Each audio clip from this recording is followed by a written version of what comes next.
Every prisoner executed in 2025, last words and final meals, U.S. death row. Number 1, Marion Bowman Jr. No sounds. No outbursts. Just the slow rhythm of a man breathing through his final minutes. At 6:27 p.m. on January 31st, 2025, Marion Bowman Jr. was pronounced dead. He became the first person executed in the United States that year and one of the most disputed. Bowman had spent 24 years on South Carolina's death row for the 2001 murder of 21-year-old Candy Louise Martin, a childhood friend. According to prosecutors, the killing was deliberate and brutal. Candy had once been close to Bowman, a partner in drugs and intimacy. But their relationship ended violently. On February 16, 2001, Bowman shot Candy multiple times, ignoring her pleas for mercy. He then dragged her body into the woods, stuffed her into the trunk of her own car, and set it on fire. The body was found burned beyond recognition. But the fire wasn't a cover-up born of panic. The crime was planned. The day before the murder, Bowman allegedly told his sister, "If she doesn't return my money, that bitch be dead by dark." A cousin said Bowman spoke about killing Candy as they got out of the car at the isolated location where she died. The crime was cold, calculated, and for the jury undeniable. They unanimously recommended death. But from the day of his arrest, Bowman insisted he didn't do it. He refused a plea deal that would have spared his life. Instead, he said the real killer was his cousin, James Gatson, who confessed while in jail. His defense team pointed out that the key witnesses received reduced charges in exchange for testifying, and claimed the state had withheld evidence, including a memo suggesting someone else confessed. Bowman also alleged that his own trial counsel was racially biased, urging him to plead guilty because the victim was white and he was black. Over the years, his attorneys argued ineffective assistance, prosecutorial misconduct, and even challenged the execution method itself all the way to the U.S. Supreme Court. Every appeal was denied. Bowman's personal history was tragic. Raised in a violent, alcoholic household, he began drinking at age 10 and dealing drugs by 14. At trial, his background was used as mitigating evidence, but it wasn't enough to sway the outcome. As his execution neared, civil rights groups like the ACLU challenged the state's media ban that prevented Bowman from speaking on camera. He never requested clemency. He said he wouldn't ask to live in prison for a crime he didn't commit. But his family did plead for his life. The governor declined, as none in South Carolina have granted clemency in death penalty cases since 1976. On execution day, Bowman was strapped to a gurney, arms outstretched and bound by what resembled seatbelts. He wore a green jumpsuit. He turned briefly to greet his lawyer. Then his attorney read Bowman's final words. "I did not kill Candy Martin," he declared in a written statement. He expressed sorrow to her family, saying he hoped his death brought them peace. But he also spoke of life on death row, where inmates are called the worst of the worst, isolated, and denied a voice. "We are not what the state labels us to be," he wrote. "We are kind, caring, loving people." His last meal, served 2 days earlier, included fried seafood, chicken tenders, banana pudding, and German chocolate cake. He ate alone. The lethal injection began at 6:04 p.m. Witnesses described his breathing slowing after a minute. At 6:26, a doctor checked for a pulse. A minute later, he was declared dead. His execution came just months after South Carolina resumed capital punishment following a 13-year hiatus. New laws allowed the state to keep drug suppliers' names secret, a controversial move. Bowman's attorney cited concerns that he might experience a drowning sensation, as another inmate allegedly had. They were denied access to autopsy reports. To Candy's family, justice was done. They didn't attend the execution but released a statement afterward. "Our hearts go out to Bowman's family, but we do feel justice was served." Bowman's execution became a flashpoint in the national debate on capital punishment, particularly around race, mental health, and the ethics of long-term death row confinement. His case is over. But the questions it raises are not. What if his voice was silenced too soon? And in the pursuit of justice, how much doubt is too much? Number 2, Brad Keith Sigmon. 3 shots. 1 target. A loud bang, a red stain, a life ended in under 3 minutes. On March 7, 2025, Brad Keith Sigmon became the first person executed by firing squad in South Carolina, and the first in the U.S. in 15 years. Sigmon had spent over 2 decades on death row for the double murder of William David Lark, 62, and Gladys Gwendolyn Lark, 59, the parents of his former girlfriend, Rebecca Barber. On April 27, 2001, he broke into their home and bludgeoned them both to death with a baseball bat. 9 blows each. Their skulls were crushed in what prosecutors described as a methodical, savage attack. This wasn't impulsive. The night before, Sigmon had told a friend of his plan to tie up the Larks, confront Rebecca, and kidnap her for a romantic getaway before killing her and himself. The plan failed. But what followed was a calculated act of lethal rage. At trial, Sigmon admitted his guilt. The jury, faced with gruesome forensic evidence and premeditation, took little time in sentencing him to death on both counts. The verdict was unanimous. Prosecutors argued the brutality of the murders warranted no mercy. The judge agreed. Sigmon's life had been shaped by trauma. His parents divorced when he was young. His father was an alcoholic who beat his mother. Sigmon, still a child, often stepped in to protect her. In adulthood, he battled drug addiction and mental illness issues his defense team cited in every appeal. They argued he was more than his worst moment, that his life was shaped by violence long before he ever committed it. His appeal stretched over 20 years. Every level of the judicial system reviewed his case: the South Carolina Supreme Court, federal district courts, the Fourth Circuit, and the U.S. Supreme Court all denied his claims. Legal delays extended his sentence due to disputes over execution methods. South Carolina, unable to acquire lethal injection drugs, passed new laws in 2021 allowing executions by electric chair or firing squad. Sigmon was part of the lawsuit challenging these methods, but the state Supreme Court upheld them in 2024. Sigmon chose the firing squad. He said he feared being tortured by the electric chair or botched injection. For him, the firing squad seemed quickest, most certain. On execution day, he was strapped into a chair, dressed in a black jumpsuit, feet and arms bound, a strap across his forehead. A white target with a red bullseye was pinned to his chest. The curtain opened. He glanced at his attorney, Bo King, and mouthed that he was okay. At 6:04 p.m., a black panel lifted, revealing 3 small cubbies. Behind each, a prison employee held a rifle, all aiming at his heart from 15 feet away. At exactly 6:05 and 50 seconds p.m., the shots rang out. Witnesses flinched at the sound. Blood splashed. His arms jolted, his chest heaved twice. A doctor checked his vitals for 90 seconds. He was pronounced dead at 6:08 p.m. Sigmon left behind a final message read by his lawyer. He called for an end to the death penalty, saying, "An eye for an eye was used to justify this. But we no longer live under Old Testament law. We live under God's mercy."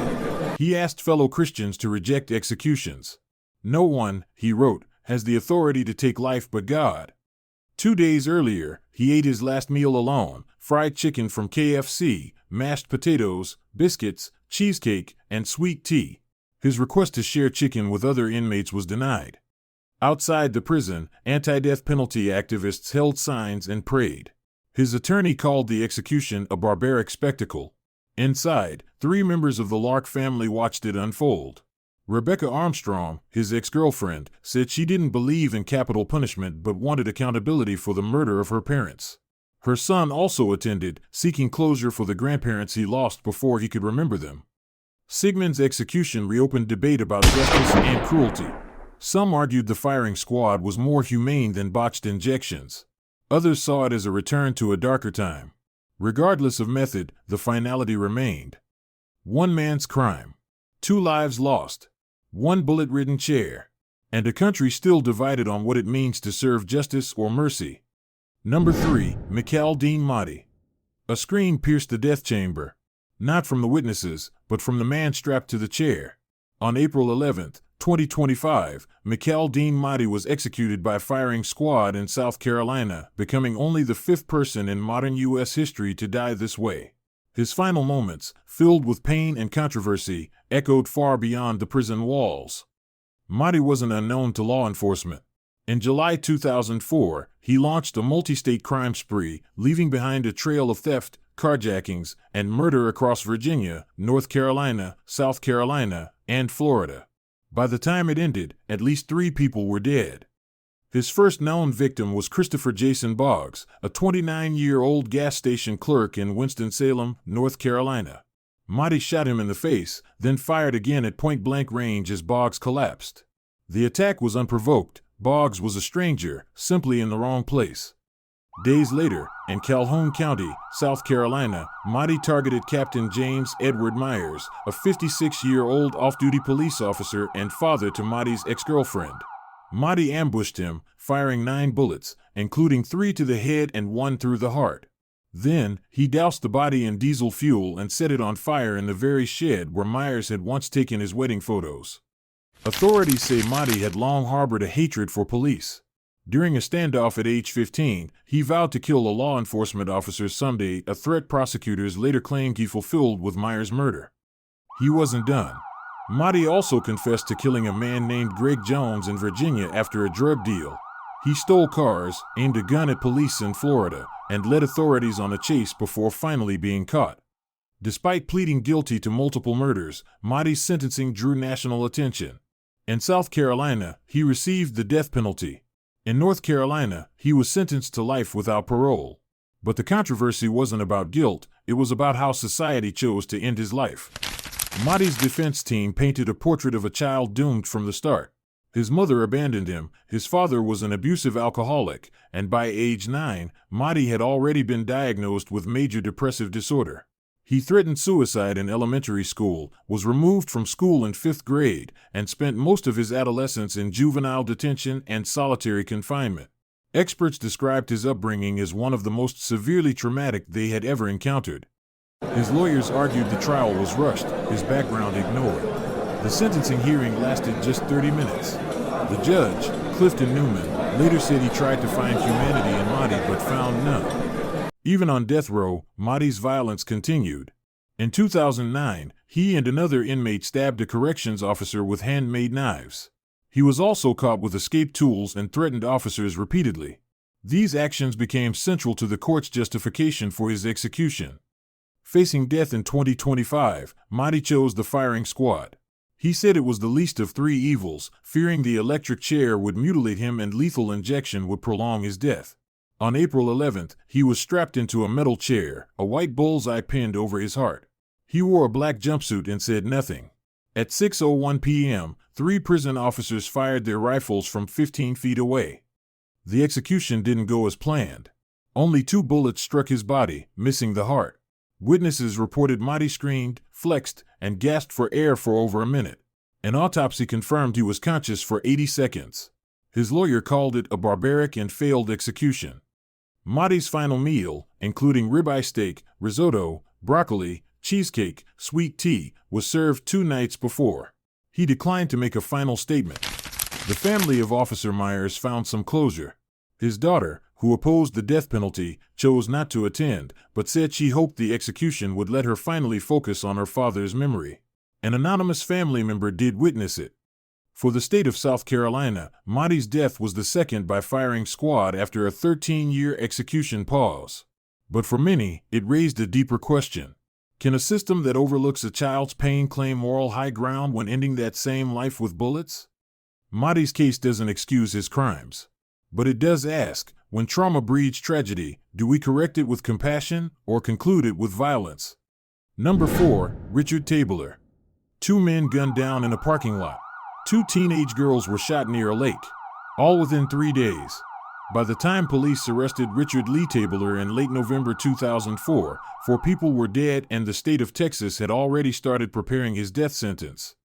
Tabler's spree began on Thanksgiving Day, November 25th.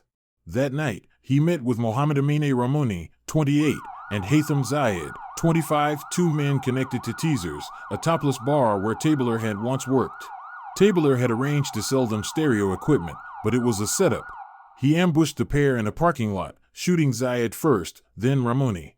When he saw Ramoni still breathing, Tabler pulled him from the vehicle and shot him again. His accomplice reportedly filmed the shooting, but the tape was later destroyed. 3 days later, Tabler called Amanda Benefield, 16, and Tiffany Dotson, 18, both dancers at the same club. He offered drugs, then lured them to a lake and executed them both. Prosecutors later revealed he had created a hit list of people from teasers. These two were at the top. He confessed quickly.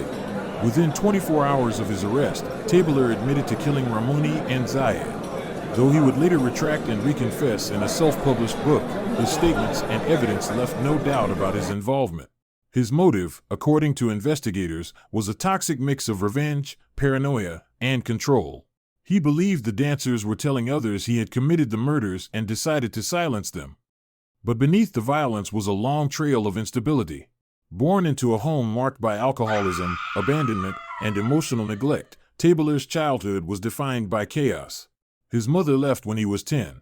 His father, abusive and distant, pushed for an abortion and spent most of Tabler's youth working and drinking. Diagnosed with ADHD at age 12, later with bipolar disorder and borderline personality disorder, Tabler also showed signs of frontal lobe brain dysfunction, which affects emotional regulation and impulse control. He reported hallucinations and paranoia while incarcerated. Still, none of that stopped Texas prosecutors. During trial, they argued he was a future danger to society, a key requirement under Texas death penalty law. The jury agreed unanimously. He was convicted of capital murder for the double homicide and sentenced to die by lethal injection. His behavior in prison added to his notoriety. In 2008, he managed to call a Texas lawmaker from a contraband phone, threatening him. The incident prompted a historic lockdown across all Texas prisons and led to a crackdown on illegal phones behind bars. Tabler's appeal process was fractured. In 2008, he waived his appeals, writing letters to judges asking to be executed. His mental competency was questioned, but 2 hearings found him legally fit to make that decision. He would later attempt to withdraw the waiver unsuccessfully. His appeals were denied at every level: the Texas Court of Criminal Appeals, the Fifth Circuit, and ultimately, the U.S. Supreme Court. By the end of his legal battle, Tabler's defenders, led by the ACLU, focused on his mental illness and lack of competent representation. They argued his original sentencing failed to present key evidence about his psychiatric disorders. They also criticized the prosecution's reliance on a psychologist whose methods were later discredited statewide. But clemency was denied. Governor Greg Abbott allowed the execution to proceed. On February 13, 2025, at 6:38 p.m., Tabler was executed by lethal injection using pentobarbital at the Huntsville unit. He became the second person executed in Texas that year, and the 5th in the U.S. in 2025. In his final statement, Tabler said, "There is not a day that goes by that I don't regret my actions. I had no right to take your loved ones. I hope you find it in your hearts to forgive me." He thanked his family and the prison staff who had treated him humanely in his final years. Some victims' relatives attended the execution, but their reactions weren't publicly shared. Richard Lee Tabler's case leaves a shadow of doubt, not about his guilt, but about the line between responsibility and brokenness. When a life is shaped by trauma and mental illness, does the state have a duty to punish or to understand? And in ending that life, do we deliver justice or simply close a door on the questions we're too uneasy to answer? Number 5, Stephen Lane Nelson. He spoke one last word, love. Then he closed his eyes, gasped twice, and went still. On February 5, 2025, Stephen Lawayne Nelson was executed by lethal injection in Texas. His death, 24 minutes after the injection began, marked the state's first execution of the year and reopened one of the most brutal crimes ever committed inside a church. Nelson was convicted of the 2011 murder of Reverend Clint Dobson, a 28-year-old pastor at North Point Baptist Church in Arlington. The attack wasn't random. Nelson later admitted he had gone there to rob the church, part of a plan to hit a lick with 2 friends. But what began as a robbery quickly turned into a murder. Dobson was beaten, strangled with a computer extension cord, and suffocated with a plastic bag. Autopsy reports revealed extensive injuries from blunt objects, including a monitor stand and possibly a pistol butt. His death was slow and violent. Nelson then turned on Judy Elliott, the 69-year-old church secretary. He beat her severely, leaving her with a broken jaw, internal brain bleeding, facial trauma, and permanent scarring. She was left for dead but survived. Nelson fled in Elliott's car, using her credit cards shortly after. Surveillance footage, blood-stained sneakers, and fragments of his belt found at the scene tied him directly to the crime. He maintained he wasn't the killer, blaming 2 others and claiming he was only a lookout. But the physical evidence contradicted him, and the charges against the other men were dropped. What emerged during the trial was a portrait of a man deeply shaped by trauma. Nelson's childhood was marked by neglect and abuse. His mother left him alone for days at a time. His father was violent and often gone. By age 6, Nelson was already in trouble with Oklahoma's juvenile authorities. Arrests for auto theft, burglary, and assault followed, leading to years in juvenile detention. At trial, a forensic psychiatrist diagnosed him with ADHD and antisocial personality disorder, noting his explosive anger and lack of impulse control. Defense attorneys argued that his childhood trauma and mental disorders should have been considered more seriously. They claimed Nelson's lawyers failed to present mitigating evidence, didn't fully investigate the roles of the other men involved, and neglected to challenge key pieces of testimony. They also highlighted the absence of Nelson's DNA on the plastic bag used to kill Dobson. But prosecutors countered that Nelson was dangerous long before this crime. While awaiting trial, he was indicted but never tried for the murder of another inmate, Jonathan Holden. The state portrayed him as remorseless and violent. The jury unanimously voted for the death penalty, citing his lengthy criminal history, the brutal nature of the attack, and the belief he would remain a danger behind bars. Appeals followed for more than a decade. The Texas Court of Criminal Appeals rejected his direct appeal in 2015. The U.S. District Court and Fifth Circuit followed suit in 2017 and 2020. In 2023, his final appeal was filed with the U.S. Supreme Court, but on the afternoon of his execution, it too was denied. Outside the prison, faith-based groups protested, calling the execution immoral and in conflict with Scripture. The United Methodist Church, Roman Catholic Church, and other denominations reiterated their opposition to capital punishment. But many evangelicals supported the sentence, citing justice and public safety. Nelson's final moments were calm. Strapped to the gurney, he turned to his wife, Helene Noah Du Bois, watching through the glass. "I will always love you," he said. "Live for me. I'm at peace. Let's ride, Warden." As the pentobarbital took effect, he murmured, "Let me go to sleep." His body trembled briefly, then lay still. He was pronounced dead at 6:50 p.m. No last meal request was reported. Reverend Dobson's family declined to speak about Nelson directly. "He changed our lives," they wrote, "but never occupied our minds." Judy Elliott's son, who attended the execution, said, "We forgive you and hope to see you when we're called home." Nelson became the second person executed in the U.S. in 2025. Following South Carolina's Marion Bowman Jr., his execution sparked renewed debate in Texas, where the death penalty remains deeply divisive. His case leaves behind a haunting question. What turns a neglected child into a killer? And when the state responds with death, does it bring justice or repeat the cycle of abandonment he came from? Number 6. Aaron Brian Gunches. The sun hadn't yet risen over Florence when witnesses gathered behind glass. Inside the sterile execution chamber, Aaron Brian Gunches lay strapped to a gurney, expressionless. At exactly 10:33 a.m. on March 19, 2025, he was pronounced dead, executed by lethal injection, ending a 22-year journey from desert murder to death row. On November 14, 2002, Gunches picked up Ted Price, his girlfriend's ex-husband, under the pretense of driving him to a bus station.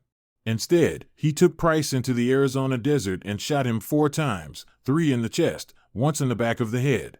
All wounds were fatal. The murder, driven by a dispute involving Price's threat to report drug use around children, began after Catherine Letcher, Gunches' then-girlfriend and meth-addicted client, told him to take care of the situation. He pleaded guilty to first-degree murder and kidnapping. Months later, in January 2003, he also shot at a La Paz County law enforcement officer, adding attempted murder to his record. In 2008, a jury sentenced him to death, citing his previous violent felony and the supposed heinous and depraved nature of the murder. But the Arizona Supreme Court later ruled there wasn't enough evidence to support that aggravating factor and vacated the sentence in 2010, ordering a new penalty phase. Despite the setback, prosecutors remained committed to seeking death. Gunches presented virtually no mitigating evidence, and the retrial reaffirmed the punishment. His case then slipped into legal limbo until he became his own advocate for execution. In a rare move, Gunches repeatedly asked to be executed, filing motions himself. In November 2022, He requested a warrant from the Arizona Supreme Court, only to withdraw it in January 2023, citing recent botched executions as torture.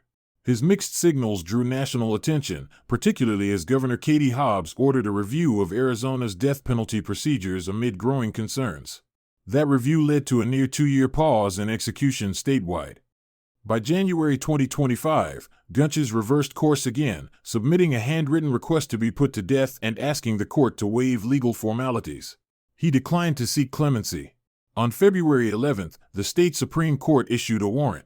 The execution was scheduled for March 19th, and this time, it moved forward. On the morning of the execution, Gunches remained calm. He wore a white jumpsuit and lay still beneath a sheet. He made no final statement. His last meal included a double Western bacon cheeseburger, spicy gyros, onion rings, and baklava. The execution took place at the Arizona State Prison Complex in Florence. Witnesses described Gunches taking a few heavy breaths, letting out a snoring sound, and then going still. Some noted small tremors in his arms. Others, including a former federal defender, suggested the presence of pulmonary edema, a controversial effect of pentobarbital that can lead to a sensation of drowning before death. Still, the Arizona Department of Corrections reported that the procedure was without incident. The victim's family had waited more than 20 years. Karen Price, Ted's sister, described her brother as a kind and loving man, and said the execution finally brought closure. His daughter, Brittany, echoed that sentiment, calling the decades of legal battles a constant source of pain. Today marks the end of that chapter, she said, and I couldn't be more grateful. Gunches' execution marked Arizona's first in nearly 2 years, and the first under a Democratic governor since 2017. It was also part of a rare 3-day span in March 2025 when 4 men were executed in 4 different states. For some, his death was a symbol of justice served. For others, it highlighted a system still grappling with the ethical and procedural complexities of capital punishment. The case has already led to lasting change. Governor Hobbs' 2023 review resulted in changes to Arizona's execution protocols, including new training for the team administering lethal injections and increased scrutiny over drug use.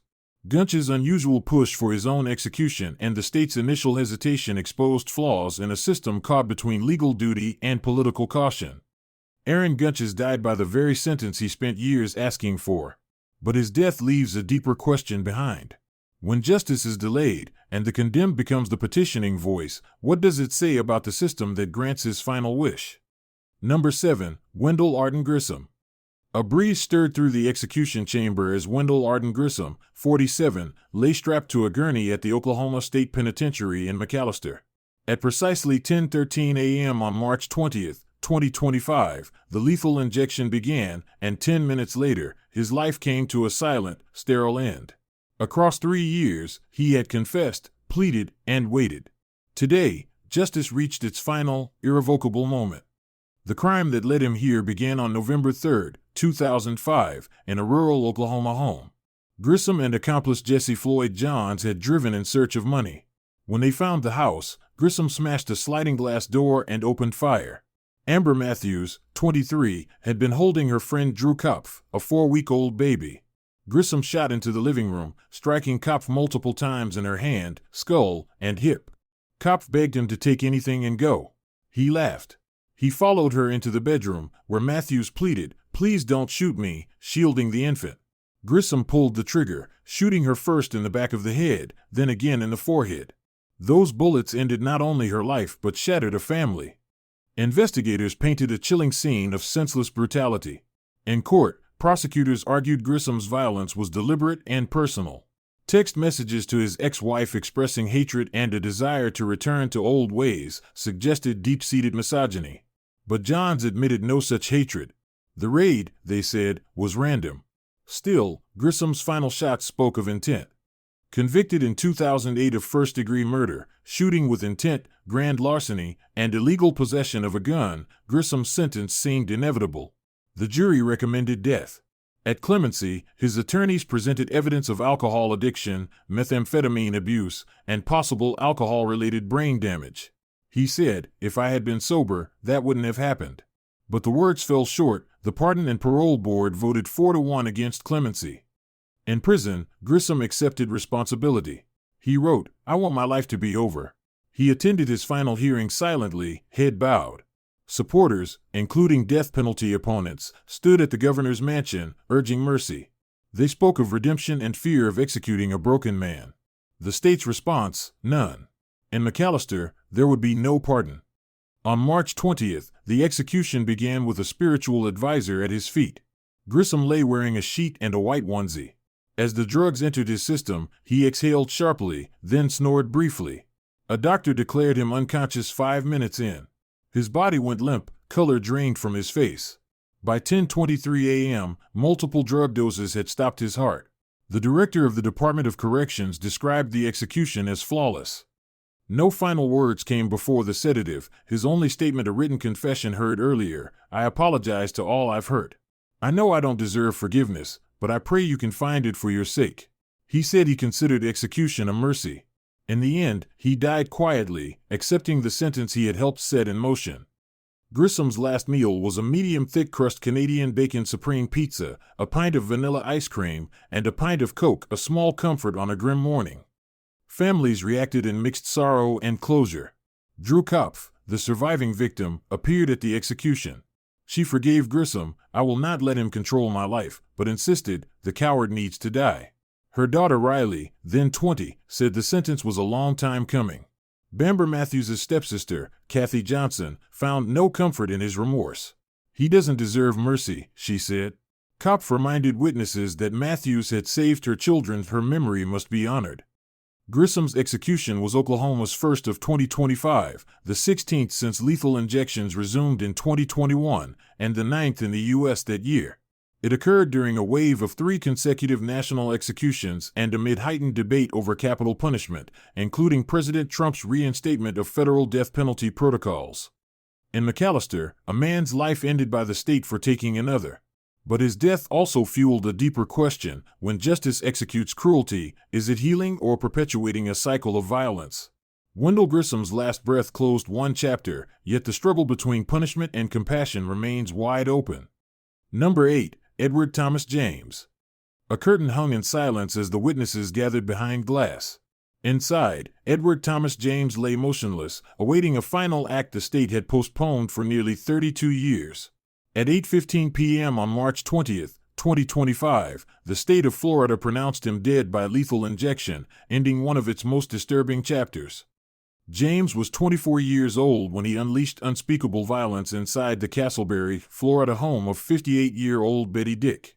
He had been renting a room from her at the time, but on the night of September 20, 1993, after a day of heavy drinking and drug use, he committed a double murder so brutal that the court later classified it as heinous, atrocious, and cruel. The first victim was Betty's granddaughter, 8-year-old Toni Nooner. James grabbed her by the neck and strangled her into unconsciousness. Believing she was dead, he raped her both vaginally and anally before placing her body between the bed and the wall. She died shortly after from strangulation and internal trauma. He then turned his rage toward Betty Dick. Entering her bedroom with a candlestick, he struck her over the head and proceeded to stab her more than 20 times. The assault occurred within view of another grandchild in the home. Betty bled to death on the floor. Within days, James was arrested. He gave 2 videotaped confessions, admitting to the rape and murders without hesitation. He ultimately pleaded guilty to 2 counts of first-degree murder, capital sexual battery, aggravated child abuse, kidnapping, grand theft, and attempted sexual battery. In 1995, a jury voted 11-1 to sentence him to death, and the court followed their recommendation. The murders of 2 victims, the involvement of a child, and the grotesque details were cited as aggravating factors. But beneath the savagery lay a life scarred by addiction and violence. James had been introduced to drugs by his father at age 11. His mother reported him to counselors for violent outbursts and substance abuse. By the time of the murders, he was consuming alcohol, gin, and LSD. His attorneys later argued that James suffered from cognitive decline, exacerbated by years of substance use and a near-fatal heart attack in 2023 that deprived his brain of oxygen. A CT scan showed signs of brain damage, but the Florida Supreme Court rejected this as new evidence, ruling that his impairments did not protect him from execution. Despite a string of appeals, including denials by the U.S. Supreme Court and the 11th Circuit Court of Appeals, James never claimed innocence. His legal team focused on his declining mental health, not the facts of the crime. Judges were unpersuaded. His final appeal was denied on the day of his execution. James offered no last statement. No official record of a final meal was released. At the execution chamber in Florida State Prison, the three-drug protocol began, first a sedative, then a paralytic, and finally a chemical to stop the heart. Witnesses observed his chest rise heavily, arms flinch, and then stillness. He was declared dead 15 minutes after the process began. The family of the victims had waited over 3 decades. Jared Pearson, Tony's brother, stood before cameras afterward. "We lost generations because of him. It's all pure evil." That night was horrific. His words cut to the root of the grief, deep, unresolved, and eternal. Florida Governor Ron DeSantis, who signed James's final death warrant, remained silent on the execution's delay. No explanation was given for the 2-hour pause. James's death was Florida's second execution of 2025, part of a week in which 4 executions were carried out nationwide, including a nitrogen gas execution in Louisiana and a firing squad in South Carolina earlier that month. As debates over the morality and method of capital punishment roiled the nation, cases like James's often silence even staunch critics. The evidence was clear. The crimes were unspeakable, and the man himself never denied a single act. But even in the clarity of guilt, the questions remain. Can a lifetime of drug-induced rage excuse a single night of monstrous cruelty? Can execution close wounds that have bled for decades? Edward James is gone, his name etched in a long list of the condemned. But the echoes of that night in 1993 still linger in courtrooms, in headlines, and in the quiet spaces where families mourn the future that was stolen. Number 9. Moises Sandoval Mendoza. On the night of March 18, 2004, in the small Texas town of Princeton, a 20-year-old woman named Rochelle Tollison vanished from her home. Her body would later be found burned and dumped in a creek bed. The man responsible was someone she knew, Moises Sandoval Mendoza, a former classmate with a long and violent history. Mendoza had attended a small gathering at Tollison's house days earlier. But on that night, he returned uninvited. He entered through an unlocked back door, abducted Rochelle, and took her to a remote area. There, he strangled her until she lost consciousness, raped her, and then stabbed her in the throat. To conceal the crime, he set her body on fire and discarded it in the woods. When questioned by police, Mendoza confessed to the killing but offered no explanation, stating only that he couldn't understand why he did it. The crime shocked the community, not just for its brutality, but for its senselessness. At trial, prosecutors laid out Mendoza's history, past arrests for aggravated robbery, violent attacks on women including his own mother and sister, and a sexual assault on a 14-year-old girl. A clinical psychologist testified that Mendoza showed emotional immaturity, manipulative behavior, and a lack of remorse. The jury deliberated little before convicting him of capital murder and sentencing him to death. Over the next 2 decades, Mendoza filed multiple appeals but none successful. His final efforts were rejected by the U.S. Supreme Court just hours before his execution on April 23, 2025. He was pronounced dead at 6:40 p.m. after a 19-minute lethal injection at the Huntsville unit in Texas. In his last words, Mendoza addressed Rochelle's family, offering an apology and saying, "I am sorry for having robbed you of Rochelle's life." Her mother, Pam O'Neill, later responded, "He was put to sleep. He felt no pain. I wish I could say the same about my daughter's death." Moises Mendoza was the 3rd person executed in Texas that year, marking a continued decline in executions across the state. But for the Tollison family, the legal conclusion brought no real peace, only the knowledge that the man who destroyed their daughter's life had finally met justice. In their eyes, the pain remains, even after the silence of a final breath. Number 10. James Osgood. On a quiet October night in 2010, James Osgood and his girlfriend acted on a fantasy that turned into one of Alabama's most horrifying crimes. By the end of that evening, 44-year-old Tracy Lynn Brown, his girlfriend's cousin, was dead, raped, and tortured inside her own home. Osgood would later describe every step in haunting detail, admitting that the pair had long fantasized about kidnapping and killing someone after watching true crime shows. Tracy became their chosen victim. Osgood confessed that the couple lured Brown into their trap under the pretense of a family visit. Once inside, they held her at gunpoint, forcing her to perform sex acts. Then, Osgood pulled out a knife and sliced her throat, aiming for her jugular. When that didn't work, he kept cutting and stabbed her in the back. Brown begged them to stop, but Osgood reportedly whispered, "Just stop fighting. Let go," as she bled out. The torture lasted nearly an hour. Prosecutors later described the scene as too violent, too chaotic. The judge called it one of the most sadistic cases to ever come before the court. In 2014, a jury convicted Osgood of capital murder after only 40 minutes of deliberation. The murder occurred during both a rape and an act of sodomy, making it eligible for capital punishment under Alabama law. At resentencing in 2018, after his initial sentence was overturned due to jury instruction errors, Osgood asked to be placed back on death row. He said he didn't want to put the victim's family through another painful trial. Osgood had endured a violent upbringing that included abandonment, sexual abuse, and a suicide attempt. Yet in court, he never used his past to excuse the present. "I took a life, so mine was forfeited," he told reporters. On April 24, 2025, he was executed by lethal injection at the Holman Correctional Facility. It took 5 attempts to insert the 4 lines. As the drugs took effect, Osgood breathed deeply, made a hand gesture meaning "I love you," and apologized. "Tracy, I apologize. I haven't said her name since that day." Tracy's family watched the execution in silence. They declined to make public statements, but had supported Osgood's return to death row.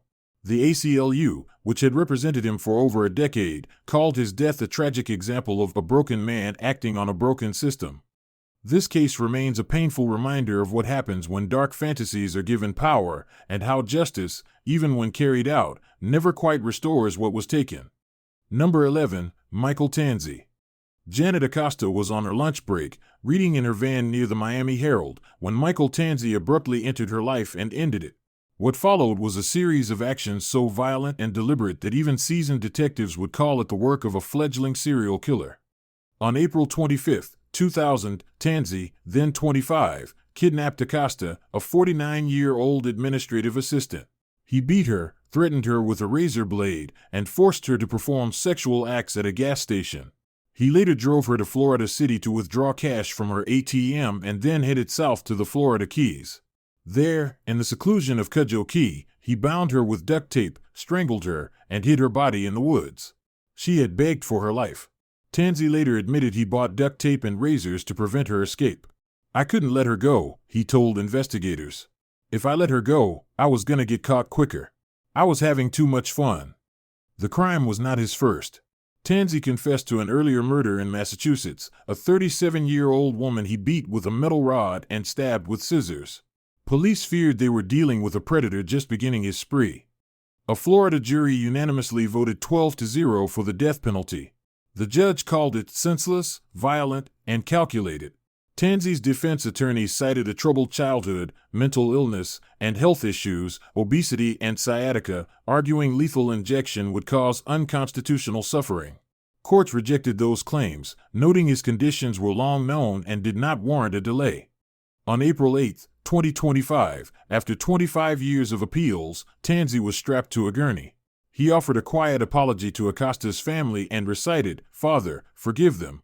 The injection began. His chest rose and fell for 3 minutes, then went still. He was pronounced dead at 6:12 p.m. Acosta's sister, Julie Andrew, said, "It's done. My heart felt lighter, and I can breathe again." Her niece called it the culmination of more than 2 decades of work to get justice. While advocates for abolition gathered outside the prison, the state reaffirmed its decision. This crime demanded final accountability. Tanzi's death marked Florida's 3rd execution of 2025. For Acosta's family, it marked the end of a painful, relentless pursuit for justice.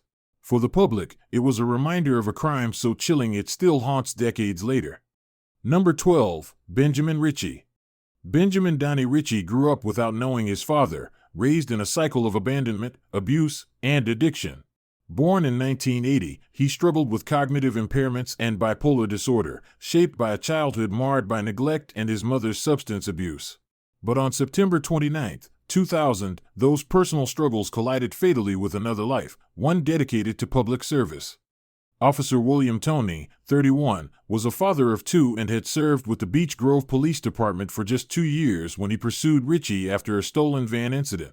During the chase, Ritchie fled on foot, armed with a 9mm Glock. As Officer Toney closed in, Ritchie crouched in hiding and opened fire 4 shots, one piercing Toney's chest above his bulletproof vest, killing him. Prosecutors called it an ambush. Ritchie later claimed it was accidental, but a jury disagreed. Convicted of murder and other charges, Ritchie was sentenced to death by a unanimous jury vote in 2002. Despite laughing at his sentencing, he would later express remorse. His defense focused heavily on his history of mental illness and cognitive limitations, arguing that brain damage from prenatal substance exposure and early trauma impaired his judgment. Disability advocates claimed his impairments should have excluded him from execution altogether. The courts, however, upheld the sentence at every level from the Indiana Supreme Court to the U.S. Supreme Court. As his execution date approached in 2025, Ritchie requested clemency, admitting guilt and asking to live out his life in prison. "I've ruined my life and others," he said, regretting his actions and previous courtroom behavior. But the Indiana Parole Board and Governor Mike Braun denied clemency, and protests outside the prison could not halt what was coming. On May 20, 2025, just after midnight, Benjamin Ritchie was executed by lethal injection at Indiana State Prison. His last words, "I love my family, my friends. I hope they all find peace." His final meal was Olive Garden's tour of Italy. Officer Toney's widow, D.D. Horan, watched the legal chapter close. "It's time for this to be over," she said. Ritchie's death marked only the second execution in Indiana in 15 years, but it revived both the practice and the public debate around mental health and the morality of capital punishment. Number 13, Oscar Franklin Smith. Oscar Franklin Smith was no stranger to conflict. By the fall of 1989, his marriage to Judith Smith had deteriorated into bitter hostility, marked by threats, violence, and multiple police reports. On October 1, 1989, that tension reached its most violent conclusion when Judith and her 2 teenage sons, Chad and Jason, were brutally murdered inside their Nashville home. The scene that officers discovered was horrifying. 16-year-old Chad had been shot 3 times, twice at point-blank range. His body bore stab wounds across his chest, back, and abdomen, along with a deep neck slash and torn hands from defensive wounds, evidence of a violent struggle. 13-year-old Jason was not shot, but his injuries were equally graphic. His neck had been slashed, and his chest and stomach had been pierced with a blade so deeply that his intestines were protruding. Judith, age 35, was shot twice, once in the arm and once in the neck, which shattered her spine. She, too, had multiple stab wounds and a slashed throat. The crime scene was described as complete chaos, with overturned furniture, blood-smeared walls, and a metal all-turned weapon found near the victims. Investigators quickly pointed to Oscar Franklin Smith. His history of violence was well documented. He had assaulted Judith, held a gun to Jason's head, and threatened to kill all 3 victims. He had taken out life insurance policies on them and was heard telling friends that he would kill her if she left. A chilling 911 call captured Chad screaming, "Frank, no, God help me," moments before he was killed. Smith was convicted of all 3 murders and sentenced to death in July 1990. Despite the overwhelming evidence, including a bloody palm print matching Smith and his documented threats, he maintained his innocence for decades. In 2022, he filed a motion to reopen his case, citing new DNA evidence on the all that allegedly did not match him, but courts dismissed the claim. After years of delayed executions, including a last-minute reprieve in 2022 due to a drug testing error, Smith was executed by lethal injection on May 22, 2025. In his final words, he declared, "I didn't kill her," and criticized the justice system for being broken. For Judy's family, the pain remains. Her sister reminded the public, domestic violence destroys lives. Smith's execution marked Tennessee's return to capital punishment, and a reminder that justice, however delayed, comes with the weight of memory and irreversible loss. Number 14, Harold Nichols. Harold Wayne Nichols carried scars from a turbulent childhood into a life shadowed by violence. Adopted and raised in Tennessee after losing his mother at 10, he endured unrelenting abuse in a harsh household. These early wounds, however, did not absolve him of responsibility when, in 1988, he crossed into something darker and irreversible. On September 30th, 1988, Nichols broke into the home of 21-year-old Karen Pulley. What began as a burglary turned into a fatal assault. Nichols struck her repeatedly over the head with a wooden board, at least 4 blows that fractured her skull and inflicted catastrophic brain injuries. Pulley survived long enough to suffer before succumbing the following day, making her death all the more agonizing. This attack was neither impulsive nor isolated. Prosecutors pointed to Nichols's history of violent crime, 5 aggravated rapes against 4 different women, as part of a chilling pattern. Neighbors and witnesses painted the portrait of a man who once dissociated behind the wheel, and a clinical psychologist described his condition as intermittent explosive disorder and uncontrollable drive toward violence. Another expert diagnosed borderline personality disorder, suggesting Nichols habitually detached when faced with emotional pressure.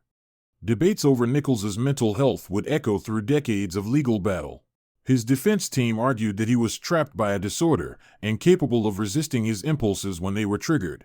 But prosecutors countered that regardless of his state of mind, Nichols made choices, he picked up the board, and he chose to stay and continue the attack when he could have fled. Despite Nichols's later assertions of coerced or false confessions and criticism of his legal counsel, the courts remained resolute. His convictions and death sentence, based on felony murder and the aggravating weight of prior violent felonies, were upheld through Tennessee's highest courts. Even the National Association of Criminal Defense Lawyers joined the fray, filing an amicus brief, yet the state consistently ruled in favor of finality and public safety. Nichols now sits on Tennessee's death row, awaiting execution by electric chair. His scheduled date looms in December 2025. While Pulley's family, along with those of other victims, have long sought closure and urged the courts forward, Nichols has yet to speak publicly of remorse or guilt. The case of Harold Wayne Nichols fractures into 2 truths: one, that his life was shaped by a cycle of abuse and mental illness; the other, that his years of violence shattered innocent lives. It raises a lasting question: when a person is both profoundly damaged and profoundly dangerous, can justice ever fully reckon with their soul? Number 15, Blaine Milam.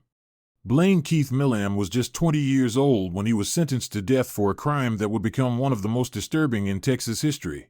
Now 36, he remains on death row at the Pulaski unit, awaiting execution for the 2008 murder of 13-month-old Amora Carson, the daughter of his then-girlfriend, Jessica Carson. On December 2, 2008, police in Rusk County responded to a call that led them to a scene they later described as the most horrific they had encountered. Amora had been beaten with a hammer, sustaining 24 bite marks from her toes to her face. She had 18 skull fractures, spiral fractures to her limbs, injuries to her genitals, and multiple broken ribs. A forensic pathologist testified that the baby bled internally and externally before her death. The brutality, officials said, resembled an attempt to suck out demons, a belief shared by both Milam and Carson. Milam and Carson claimed Amora was possessed and said a Ouija board had warned them of demonic forces. Their belief in this fantasy, combined with Milam's heavy methamphetamine use and Carson's alleged psychosis, set the stage for a lethal exorcism. Prosecutors, however, pointed to evidence of planning. The baby's car seat was discarded, the crime scene was staged, and the couple later went about their day as if nothing had happened, selling tools at a pawn shop and shopping for DVDs. Milam's defense centered on his diminished capacity. Doctors found a substantial amount of methamphetamine in his system, and experts diagnosed him with intellectual disability. His attorneys argued he functioned intellectually at the level of a young teenager and challenged the now discredited bite mark evidence used to convict him.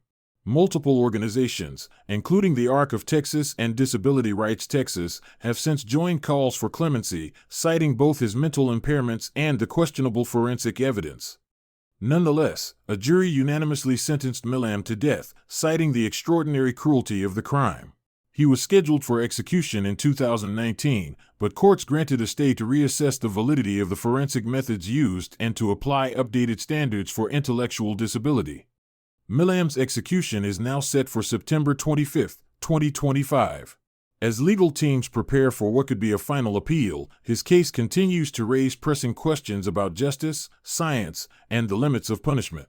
At the center remains the memory of Amora Carson, a child whose life ended in unimaginable suffering, and whose death still reverberates through every courtroom decision in her name.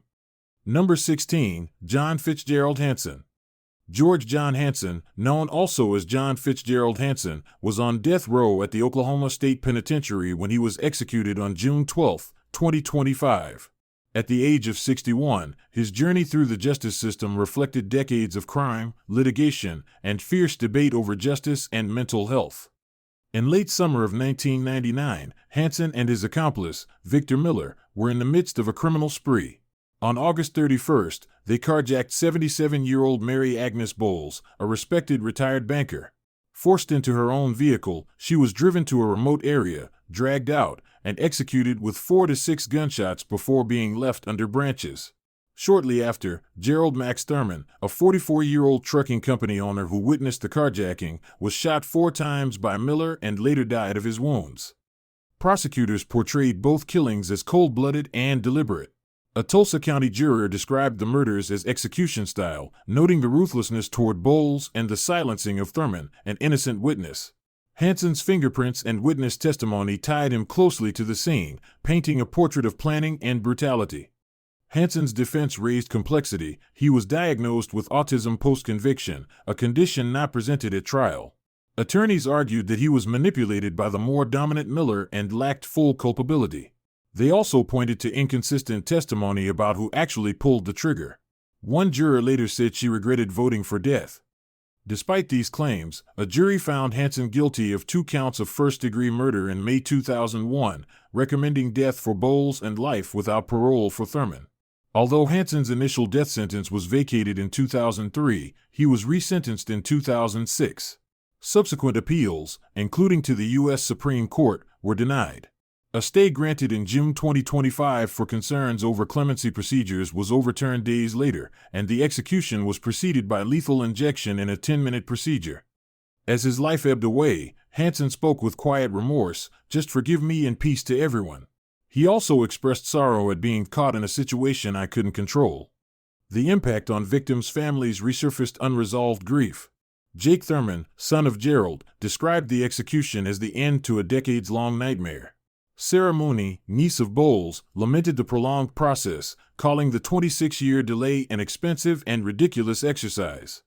Hanson's case underscores the tension at the heart of the death penalty, the struggle to balance final justice with the need for due process, especially when mental illness and procedural errors are involved. It offers a stark reminder that, even decades after a crime, questions linger about guilt, fairness, and the price of vengeance. Number 17, David Lee Roberts. David Lee Roberts has been on Alabama's death row for over 3 decades. Now 59, his story is one that forces the justice system to confront the complicated intersection between criminal accountability and mental illness. In 1992, Roberts was a houseguest at a home in Marion County. By the afternoon of April 22, the visit turned fatal. Prosecutors say Roberts packed his belongings, stole money, and then shot Antrott Jones 3 times in the head while she slept on the couch.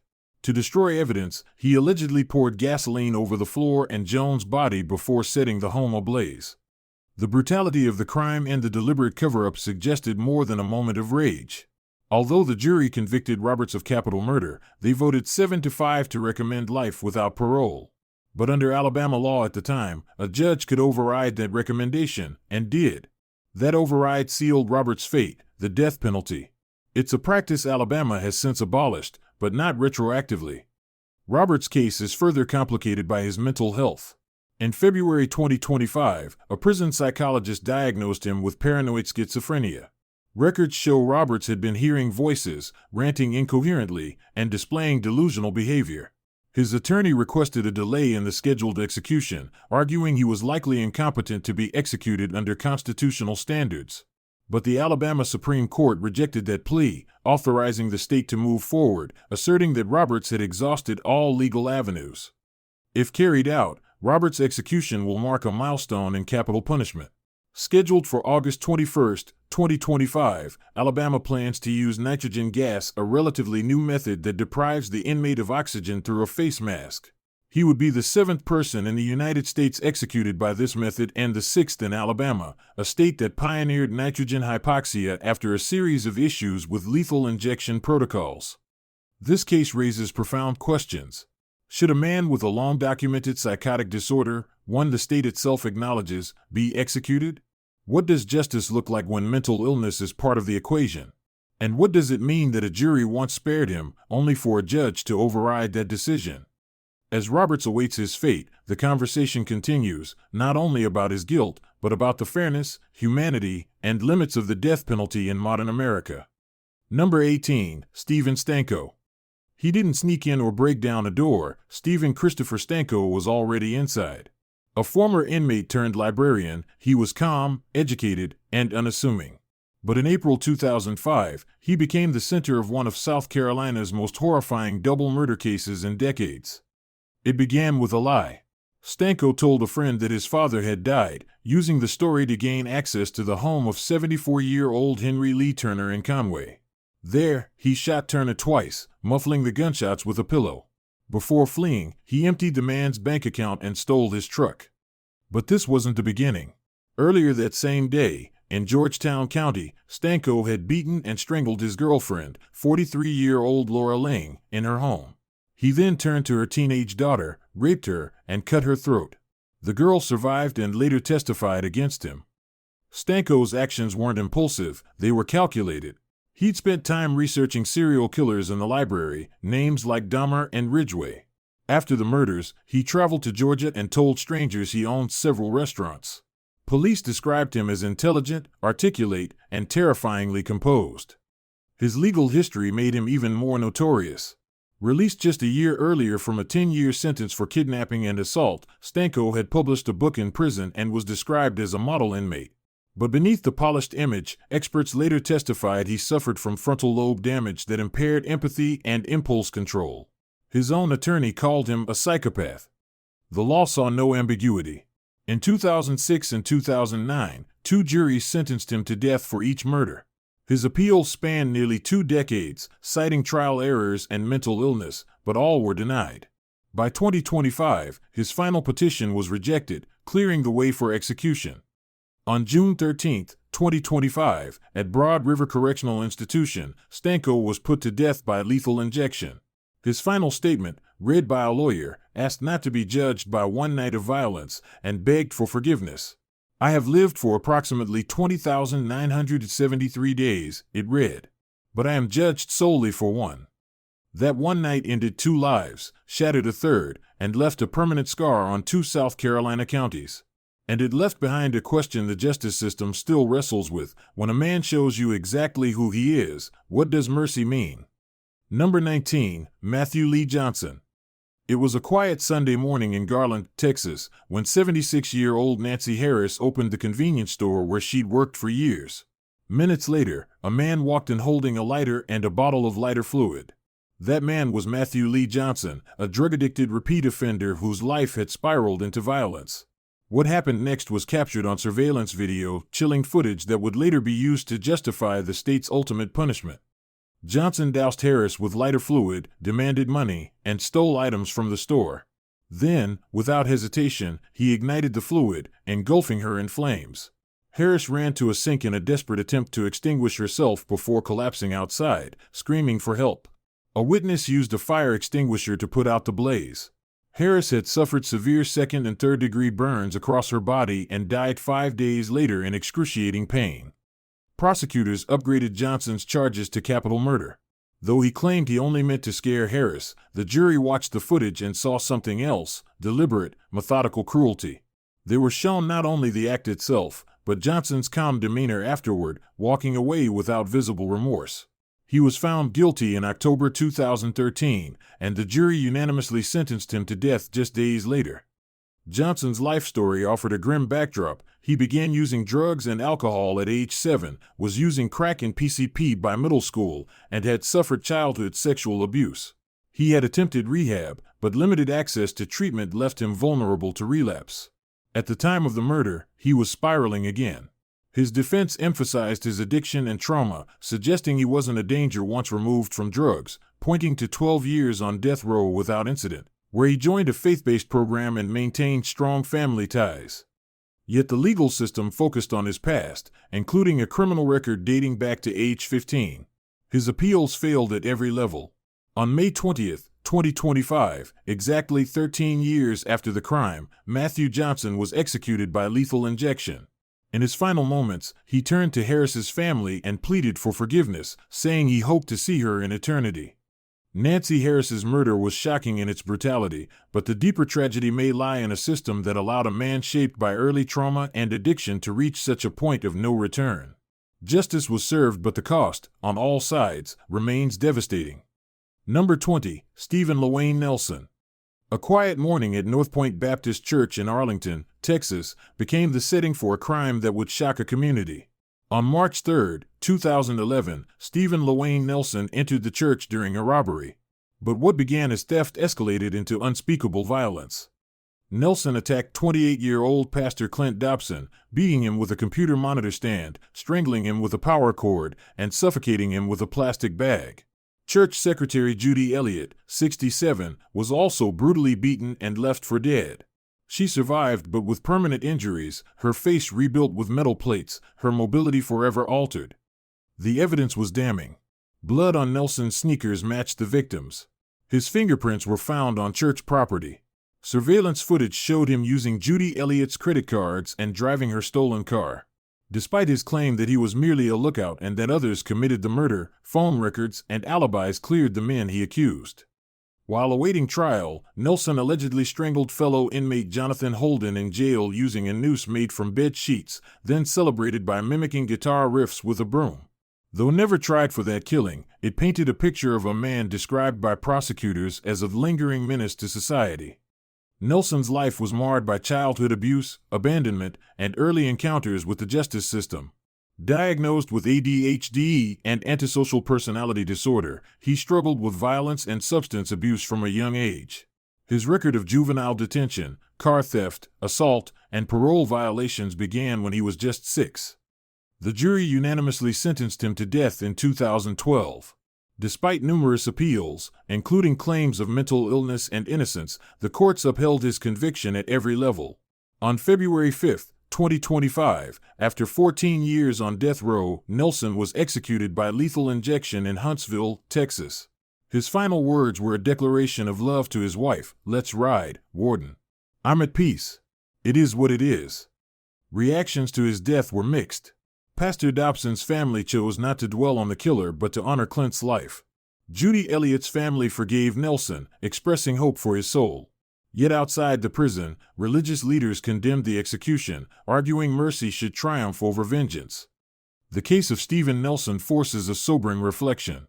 Can justice be complete when cycles of violence, both personal and institutional, go unbroken? Behind every execution is a story of violence, loss, and a justice system still struggling to define what justice truly means. From whispered last words to the meals they chose before dying, these final moments reveal more than just punishment. They reveal regret, denial, defiance, and sometimes, glimpses of humanity we didn't expect.